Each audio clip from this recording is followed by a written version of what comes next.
Order. Order. Order. The conference is called to order. Excellencies, ladies and gentlemen, welcome to the 44th session of the Conference of the Food and Agriculture Organization of the United Nations, FAO. My name is Rakesh Muthu. I am the Secretary General of the conference. And we will begin immediately with the Director General of the FAO, Dr. Chu Dong-yu. Director General, you have the floor, sir. Thank you, it's not my Secretary General, it's your Secretary General. I almost make a mistake, but and good morning. And first, we start item 1 on our agenda this morning is the election of the chairperson, the vice chair. The 177th session of the FAO Council nominated His Excellency Professor Maboba Dikna, the Minister for Agriculture, Food Sovereignty and Livestock of Senegal, as the chairperson of this conference. I take it that the conference agrees with this proposal and it can confirm by acclamation.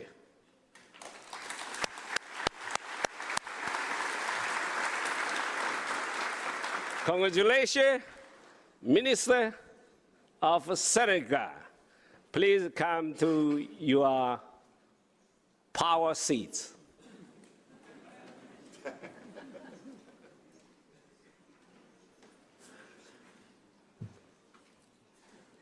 No, give them.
First of all, please allow me to thank all of you for the trust that you have put on me. As the Director General said it, it's a powerful seat, but the power is yours. First of all, I would like to take the opportunity to thank our host government, which is the Italian government, for the wonderful welcome that, and the warm welcome that they, and the very well organized logistics that they have organized since we arrived. Thanking the Italian government and all the delegates, I would like to remind us the founding principle of this beautiful organization, which is the FAO. We, of course, opened this conference in a momentous year during the 80th anniversary of this august organization.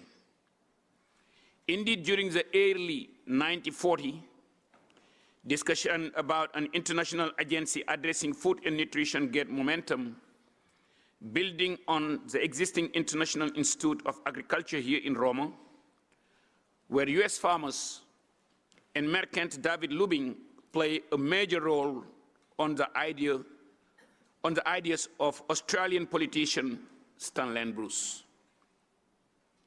It was those years where Frederick McDougall, an Australian nutritionist, wrote a pamphlet about the need for increased international cooperation in food.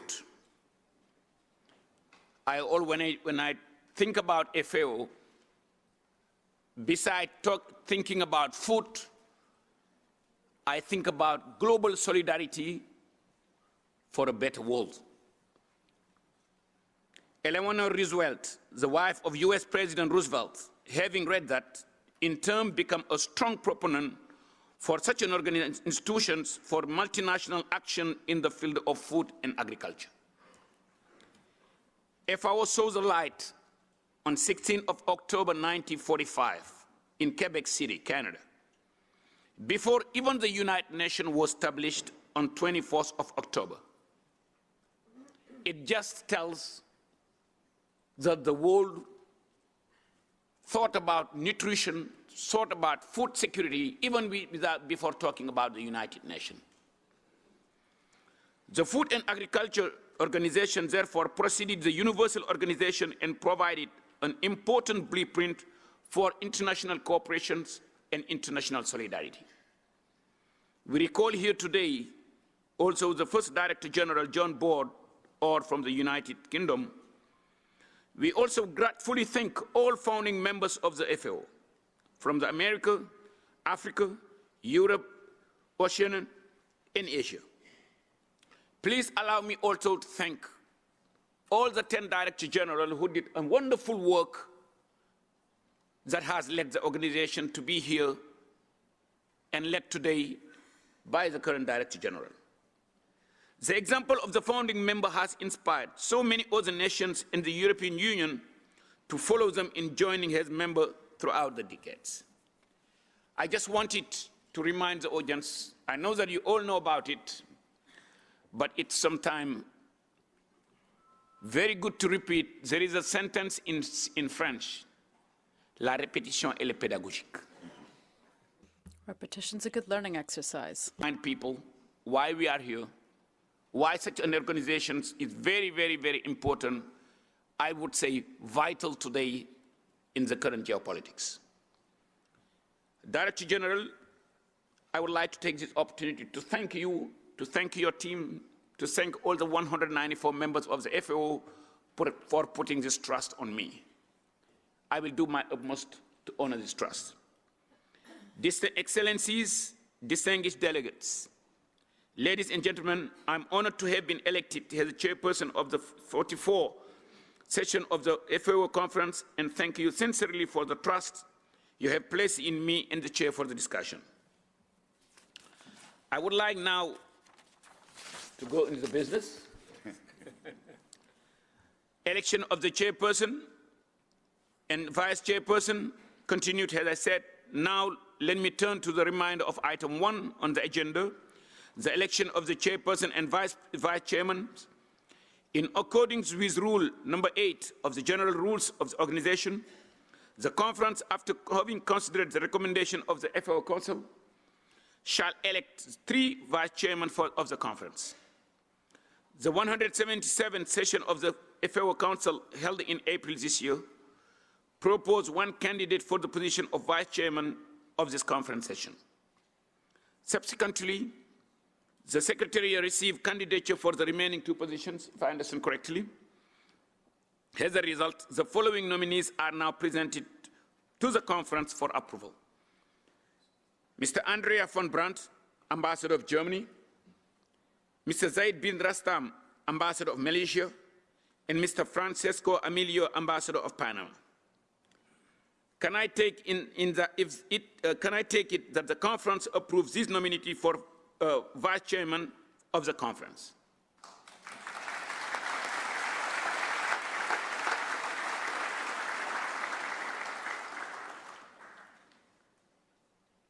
Thank you. It is so decided that I congratulate the vice chairman and look forward working with them over the following days. Now we will tackle the appointment of a general committee and the credential committee. We now proceed to the item of the provincial committee, appointment of the general committee and credential committee. I will now read the nomination of the 7 member nations proposed for election of the general committee as submitted on the 177th session of the FAO Council held here in April this year. The nominations are as follows: Australia, Canada, China, Dominican Republic, Egypt, France, Morocco. Are there any objections or comments? Any objections or comments? Please then allow me to congratulate those nominees and let us all together applause to welcome them in those responsibilities.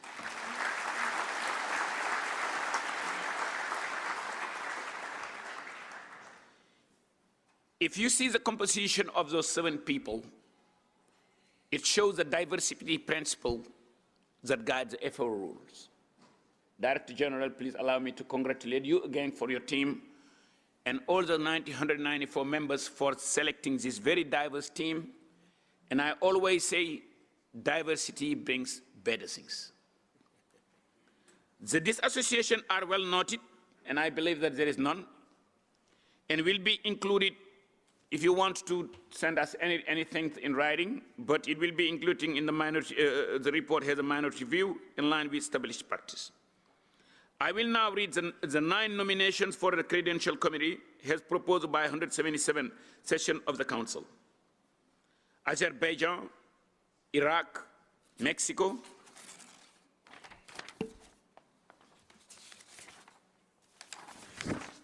New Zealand, Russia Federation, San Marino, Serbia, United Republic of Tanzania, United States of America. Does the conference wish to endorse this nomination? Yes. Okay, United Kingdom, yes. Thank you, Chairperson. The UK does not want to break consensus, but we would like to disassociate from the appointment of the Russian Federation to the Credentials Committee and request that this be noted for the record.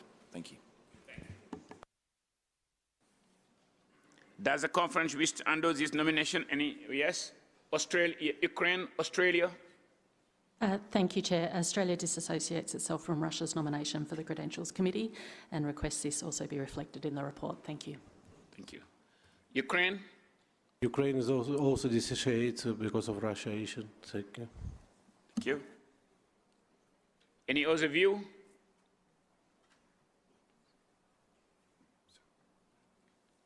Canada, Poland, France? Thank you, Canada? Chair.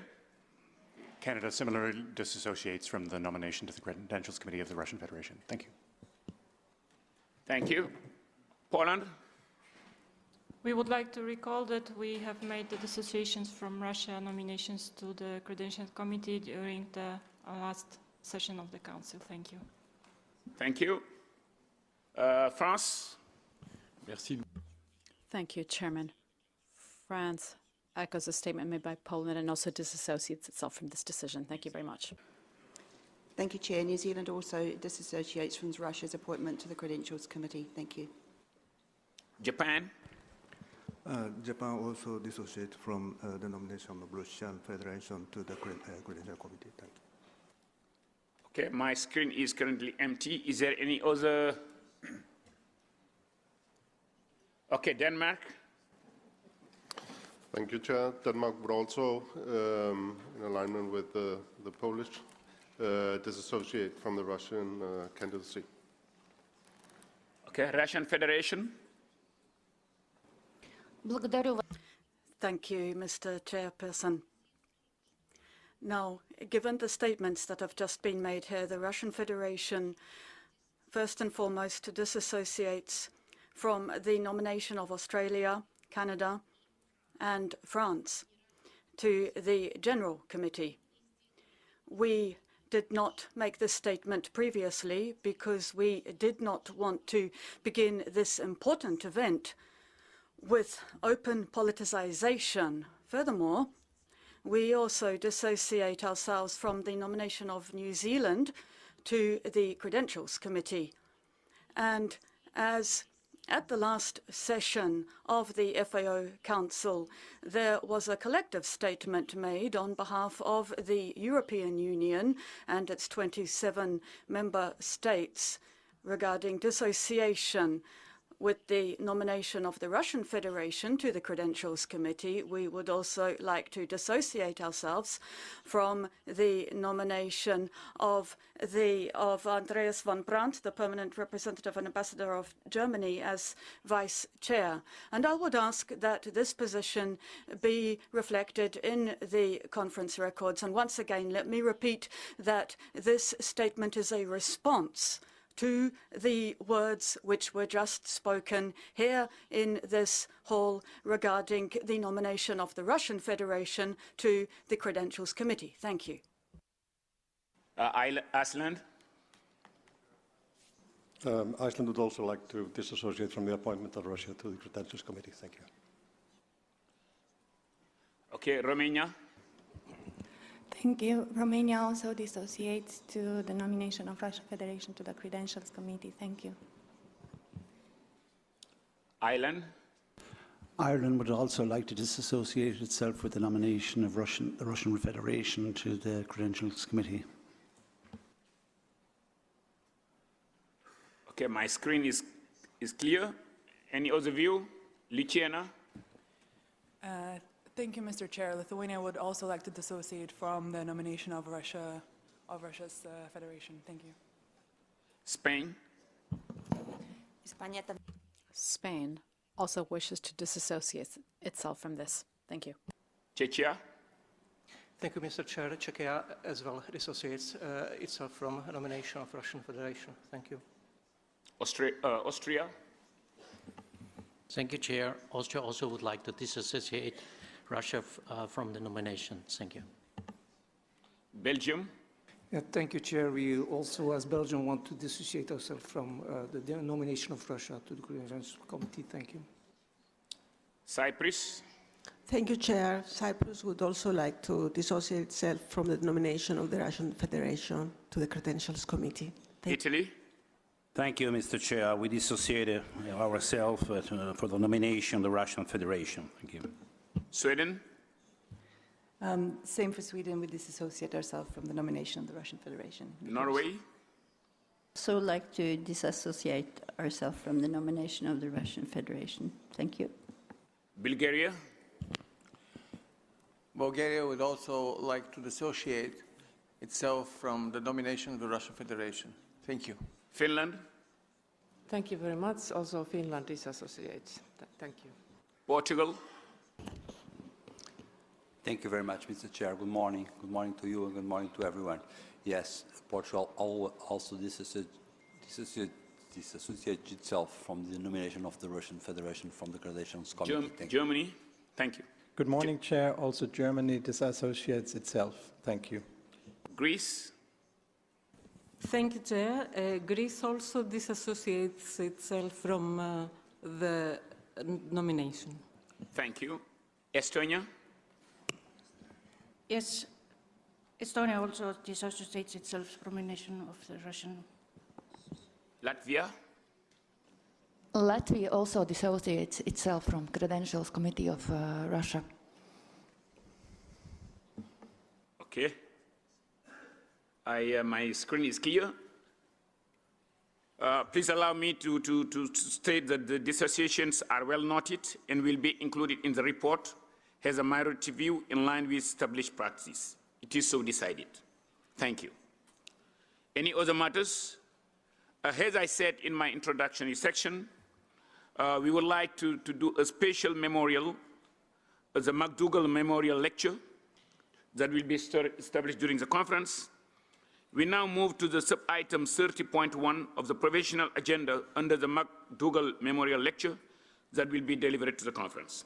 This lecture is part of a series which began in 1959 to commemorate the late Frank McDougall, one of the founding members of the organizations. In my introductory speech, I reminded very briefly how the FAO was founded, people, nations who have the smart ideas to build it, reason why these lecture series are very important. The lecture is delivered at each ordinary session at the conference. I will now give the floor to the Director General who will introduce the McDougall lecturer of these 54 sessions of the FAO conference. Director General, you have the floor. Thank you, Chair. Excellencies, ladies and gentlemen, it's indeed a great honor for me to introduce the McDougall lecture of the 44th session of FAO Ministerial Conference.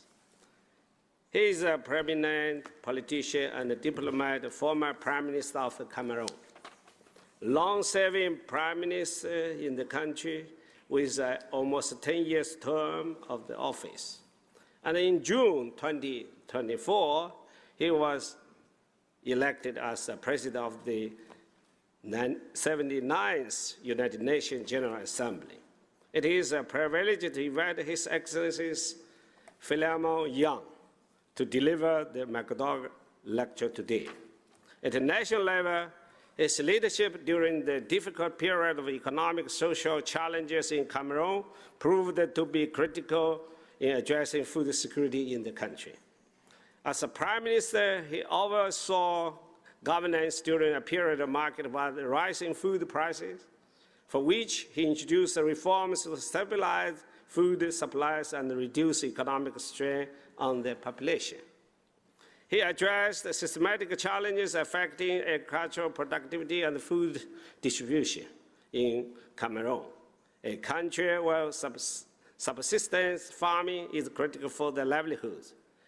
At the international level, his leadership role in the global governance is providing the UN with indispensable guidance in addressing overlapping and complex challenges affecting global food security. He has also emphasized efforts on environmental challenges and the climate crisis. As chair of the Intergovernmental Committee for the Cartagena Protocol on Biosafety, he advocated for the policy balancing technological advancement with ecological preservation, efforts that supported food security by promoting sustainable agricultural practices and protecting biodiversity. Previously, as Cameroon's High Commissioner to Canada for over 20 years, he worked to secure international aid and debt relief for Cameroon, which included initiatives to strengthen infrastructure and economic resilience, efforts which are at the foundation of long-term food security. As the current president of the UN's General Assembly, he has highlighted the priorities such as economic development and UN reform, all of which align with FAO mandate and priorities in support of global food security. He is a strong advocate for multilateral collaboration to address issues such as the impact of the climate crisis, poverty, and inequality, all of which are key drivers of global food insecurity. Furthermore, his involvement in African Union reforms as chair of the panel of the eminent Africans demonstrated his firm commitment to strengthening institutions that underpin food security and interlinkage between the agricultural ministers, trade networks, and disaster response systems. Above all, as president of the United Nations General Assembly, he has underscored the interconnection of the political stability, sustainable development, and global cooperation in tackling hunger and malnutrition, which aligns with the principle that peace is the prerequisite for food security and the right to food is a basic human right. Excellencies, ladies and gentlemen, it is a great honor for us to have invited His Excellency Philemon Yang, President of the 79th UN General Assembly, to deliver MacDougall lecture in the historic year of FAO 80th anniversary and the bigger UN family. Sir, please.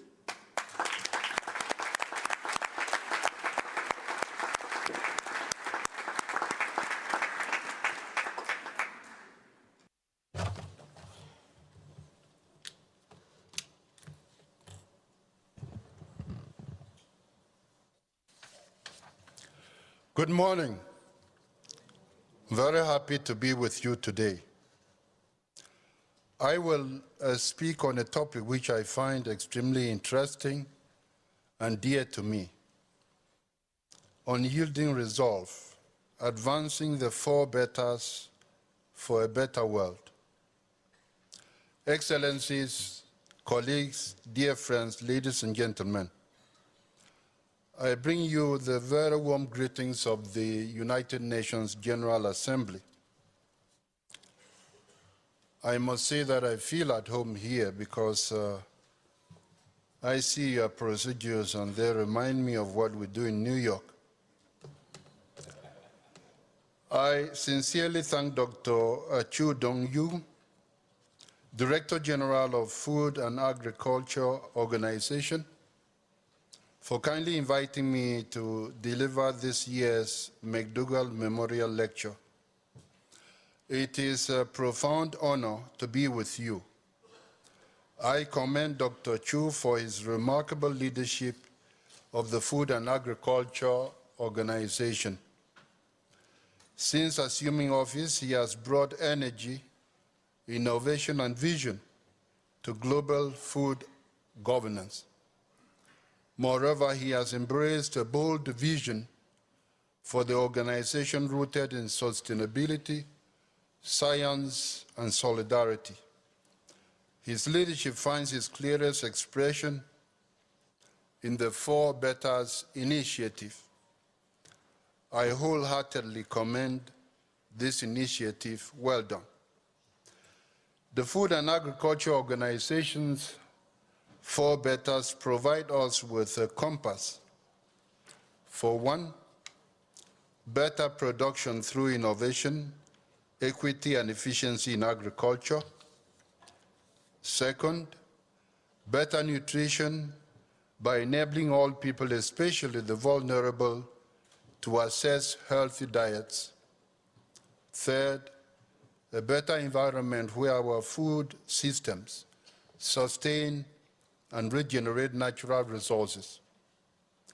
And 4th, a better life, ensuring that rural development and inclusive growth leave no one behind. We should make these 4 Betters a part of our daily reality. These 4 Betters are not mere aspirations, they are interlinked objectives that reflect the economic, social, and environmental pillars of sustainable development. My dear friends, in 1945, the world came together to chart a new course and build a system of collective security, the United Nations Organization. It was for the very first time, and we have in our hands an organization which has never existed before. Never before did humanity arrive at creating an organization like the United Nations, which has served us for 80 years. The United Nations was born to save succeeding generations from the catastrophe of war. In fact, war exposes the brutality of some humans against other humans. The seed of international cooperation planted on 26 June 1945 has grown into a United Nations system whose branches now embrace every aspect of human life. That includes the Food and Agriculture Organization, the first specialized agency of the United Nations. Since its founding, the FAO has worked to raise nutrition and living standards for people in every region of the world. Its mission remains as urgent as ever. That mission partly defines success in all human societies. Food security is integral to the 3 pillars of the United Nations work. First, peace and security. 2nd, sustainable development. 3rd, human rights and fundamental freedoms. Throughout history, humanity has struggled constantly against 3 complexities: hunger, disease, and violence. We have not yet won these complex struggles completely. In many regions, conflict disrupts access to food, and food insecurity in turn sows the seeds of unrest and disorder. Let us be clear, food insecurity is not merely a lack of food to eat.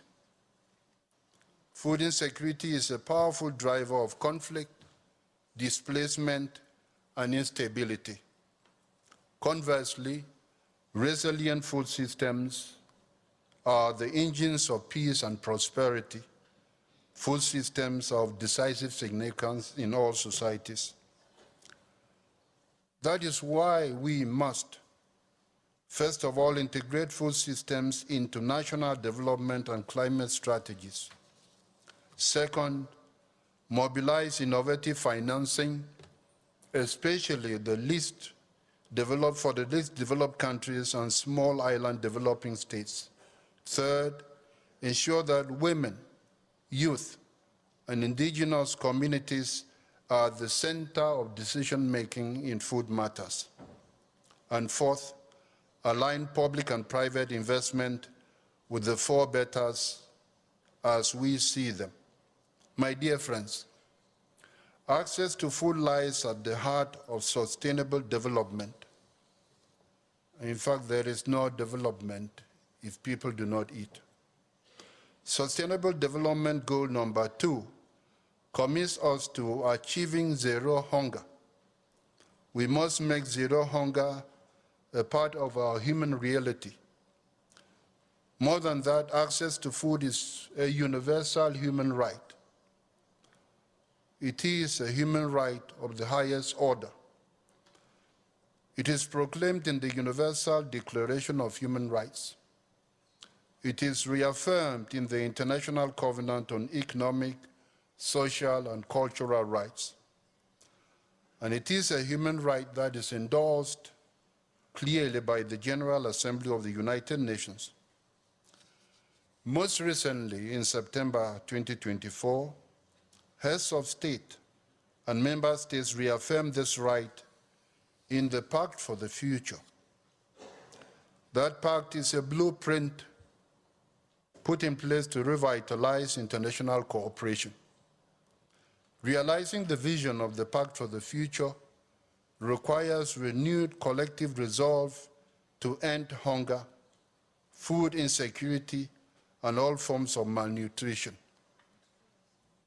My dear friends, thanks to the efforts of member states and the international community, there has been some progress in this sector.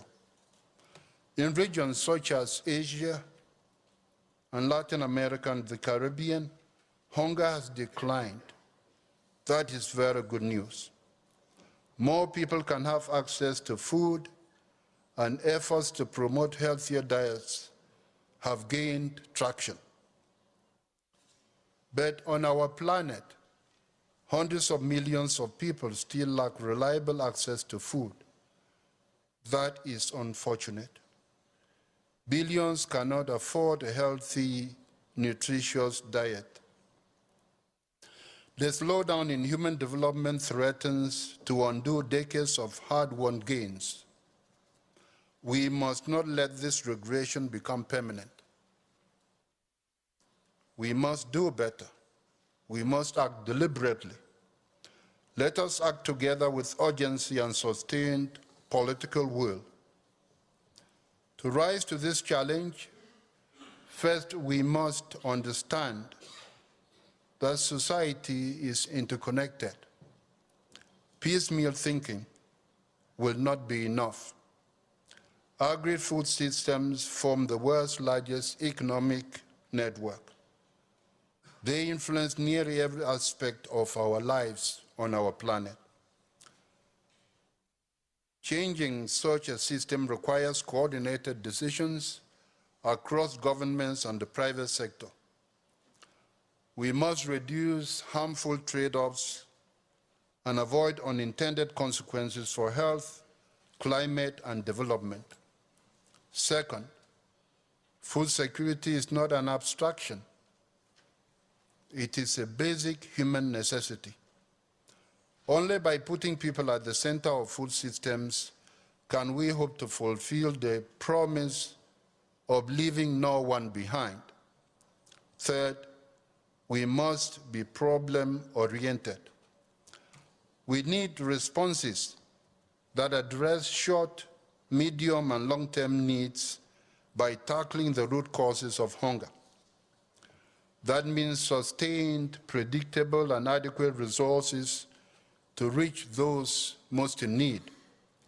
Fourth, we must be innovation-driven. Emerging technologies, including artificial intelligence, could expand access, raise yields, and improve resource management.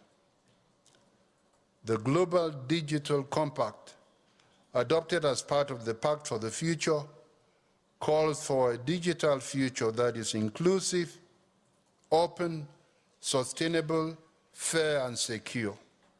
Fifth, we must be forward-looking. The Pact for the Future compels us to address the advance human well-being in the decades ahead. That is, we have to look to the future. I urge all member states, private sector partners, and civil society organizations to turn our commitments into collective action and to ensure that our collective action delivers results that are convincing. Let me be clear. None of our ambitions are possible without an enabling international environment. That, in turn, requires a revitalized multilateralism with the United Nations as its center. The General Assembly has a vital role to play.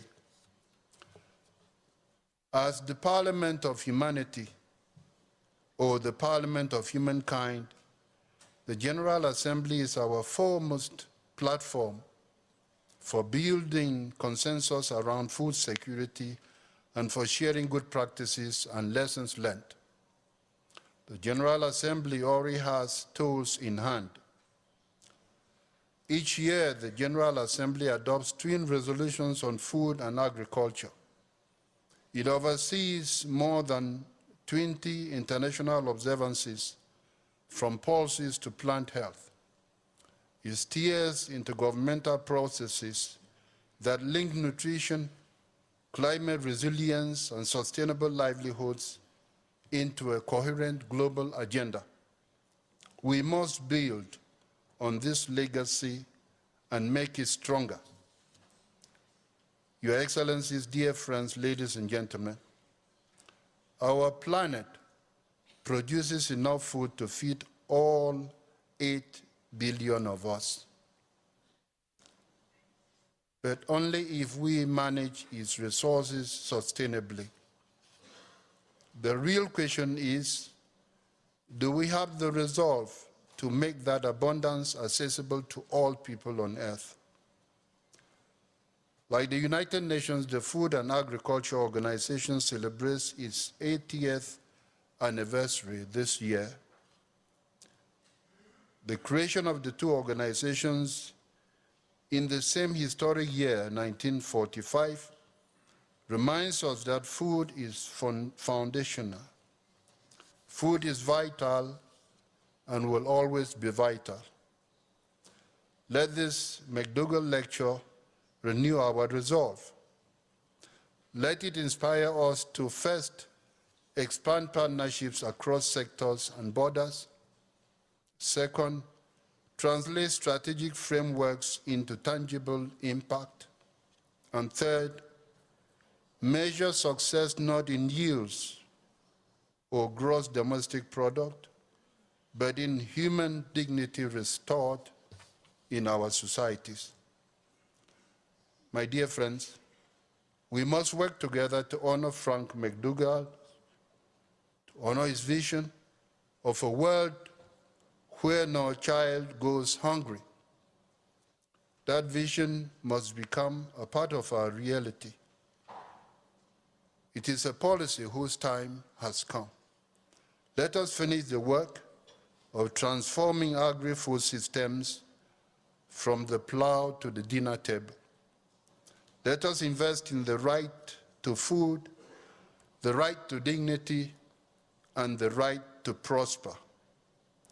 Let us advance the four betters, not as simple slogans, but as signposts on our shared journey as human beings.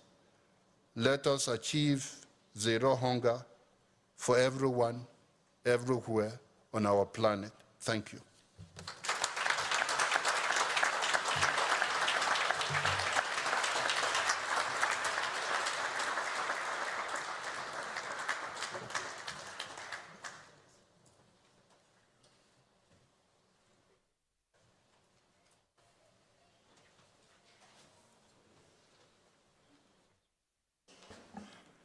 I want to thank Your Excellency Philemon Yang for delivering an inspirational and thought-provoking 34 McDonnell Memorial Member.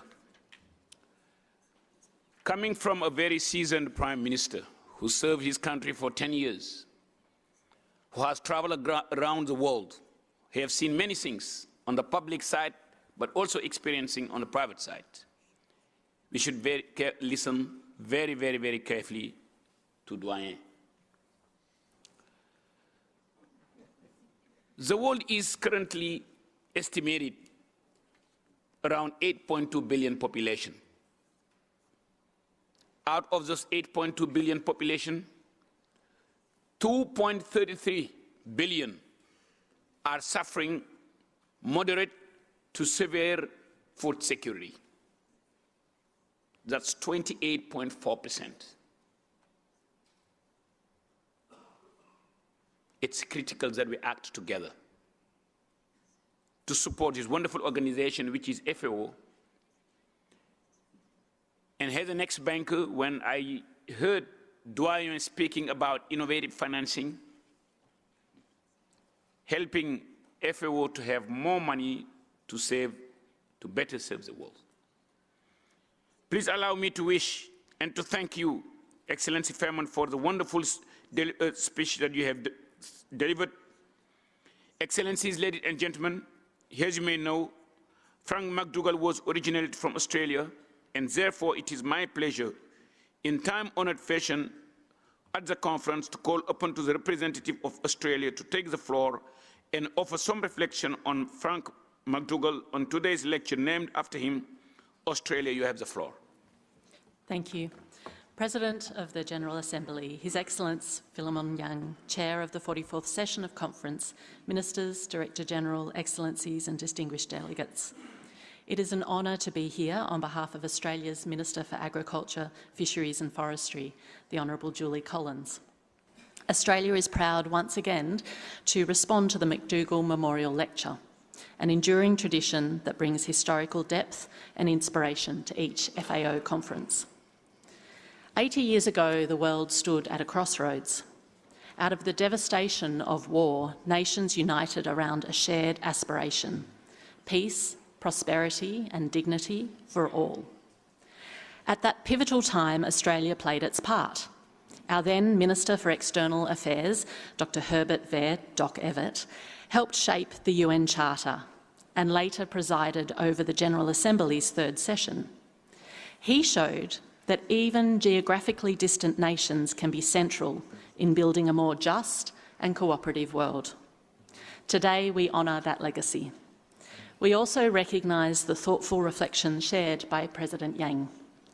Once again, the world faces profound challenges, but also profound opportunities.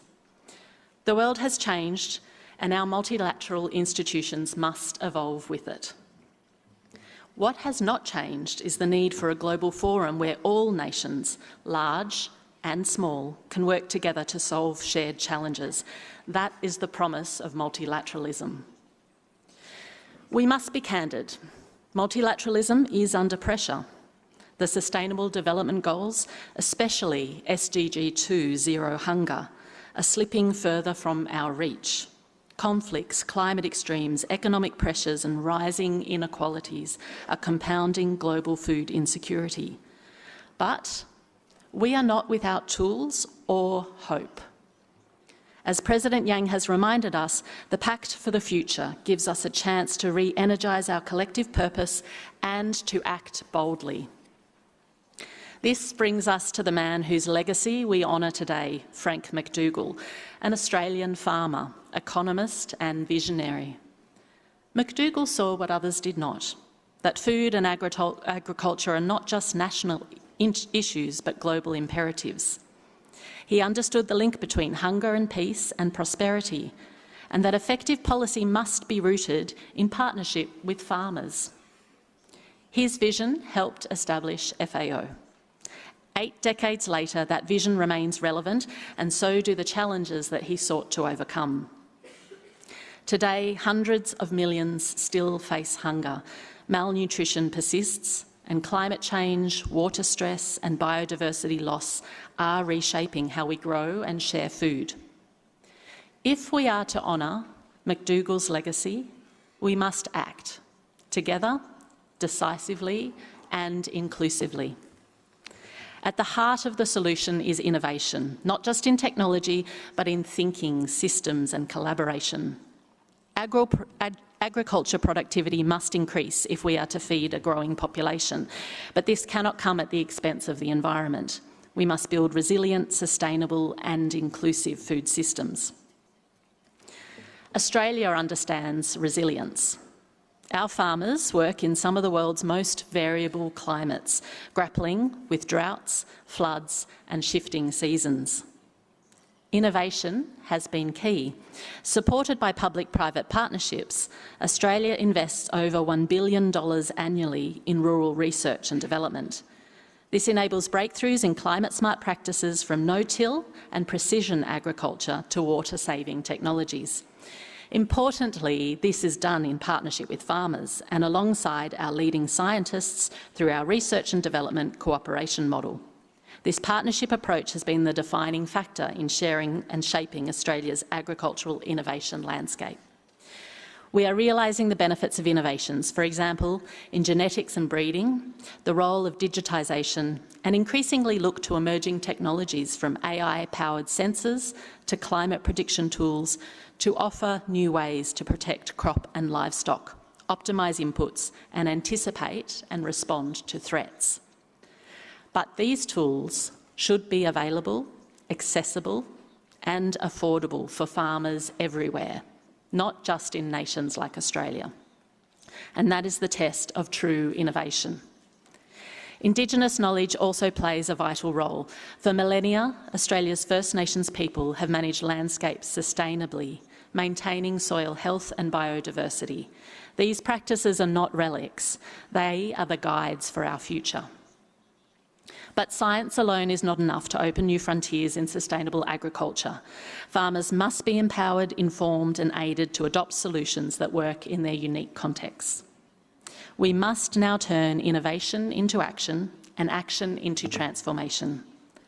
Governments worldwide spend close to $850 billion annually on agricultural support, yet nearly $450 billion of this is estimated to cause environmental harm, distort trade or entrench inequality. Imagine if just a portion of that support was redirected towards research, extension and innovation, towards efforts that lift farmers, protect ecosystems and deliver food security for all. This is not just possible, it is essential for achieving SDG 2 and environmental outcomes. FAO is central to this transformation as a convener, a policy leader and a global knowledge hub. By scaling up successful practices, sharing experiences and creating platforms for inclusive dialogue, the FAO can help turn today's innovation into tomorrow's reality. As we look to the future, let us recommit to the values that underpin the United Nations and FAO: cooperation, inclusion and shared responsibility. Let McDougall's vision continue to guide us. Let the FAO remain a bridge between nations, between sectors and between the past and a more food secure and sustainable future. Let this forum deliver solutions rooted in science, shaped by farmers and powered by partnership. The road to zero hunger is long, but together we can walk it and together we can reach it. Thank you.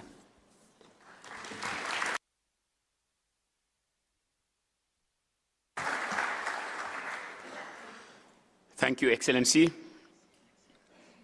The key words that keep resonating on my head when I hear Excellency speaking is decisively, collectively, innovation, FAO is central. FAO has a bridge and inclusion. Those profound words just summarize what I said. Here's a number guy. I said that out of the 8.2 billion people, 2.33 billion are in moderate or severe food malnutrition, which represent 28.4. Those words that Excellency said just recall us the urgency to act now, collectively and together, and leaving no one behind. Thank you, Excellency. I now would like to open the floor for a round of comments to allow member countries to speak and to express themselves. The floor is open.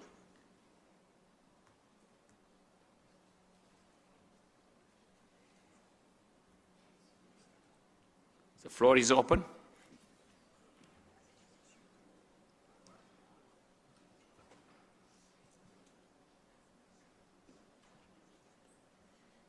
It looks like the Excellency's speech has left everybody, has covered all the topics.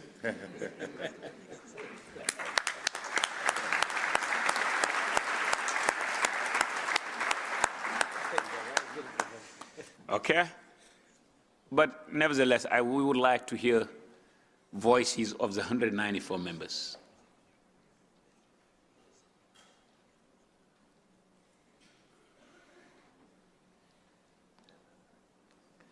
I don't want to tell who said, but we would like to hear voices. Senegal. Merci. Thank you very much, Chairman. I'll break the ice. I'll start out by congratulating Mr. Philemon Yang for his presentation. I'd also like to congratulate the representative of Australia for their extremely poignant words. The world is rich, as I'm sure you'll agree. The 2024 figures indicate we have over $512 million. Unfortunately, only 1% of the population has 43% of the world's resources. This is unequally distributed. It's not a matter of wealth, it's about distribution and how wealth is distributed across the world. If we go back to the establishment of FAO, these weren't necessarily poor members. They might have been rich, but thought of the poor, people who knew that really what the world needed was justice and equity. If we want to save this organization, we must go back to our roots. Every morning when we wake up, the first thing we must ask ourselves is, what can we do to improve the lives of those who suffer? If we ask ourselves this, I know that we will find better answers. Most of us really believe the world is a just and fair place. That isn't necessarily so. Things do change. Just because we're doing well now, that doesn't necessarily mean things will continue in this fashion. Let's look back to COVID-19, food crises, conflicts that remind us that what's true today isn't necessarily going to be true tomorrow. So we must seek to bridge our gaps and build a safer world. I remember when I was younger, we often used to say that the world is ours, it's our oyster, until we were told that perhaps aliens would come and invade the world one day. We must be able to help ourselves better and prepare for these UFOs to land one day. You never know. So we must all work together. Thank you.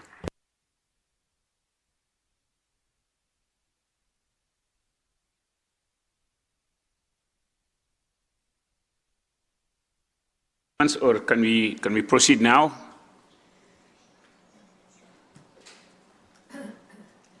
Okay. Thank you. If there are no further requests from the floor, I would like to give the floor to, I would like now to continue. This concludes the sub-item 30.1. I wish again His Excellency Philemon Yang for addressing the conference. Lecturer return to his seat. Now we can take, if I'm not mistaken, before drawing a close to the plenary sessions, I wish to invite the 7 members of the General Committee elected earlier this morning and the 3 vice chairmen to make their way to the King Faisal Room D263 for the first meeting of the General Committee. The meeting will start approximately in 15 minutes from now, or maybe we can make it at 11:30. Furthermore, I wish to remind the 9 members of the Credential Committee that the committee will also meet at approximately 15 minutes from the time stated. That will immediately after the close of the parliamentary in the Mexico Room, D273 bis. Excellency, distinguished delegates, ladies and gentlemen, this brings us to the end of our work of this morning, and I would like to thank you all for this wonderful session that we have spent, the quality of the debate and the forceful thoughts. The second plenary meeting of the conference will reconvene at the plenary hall at 2:30 this afternoon. So I wish, I declare our first plenary session closed. Thank you.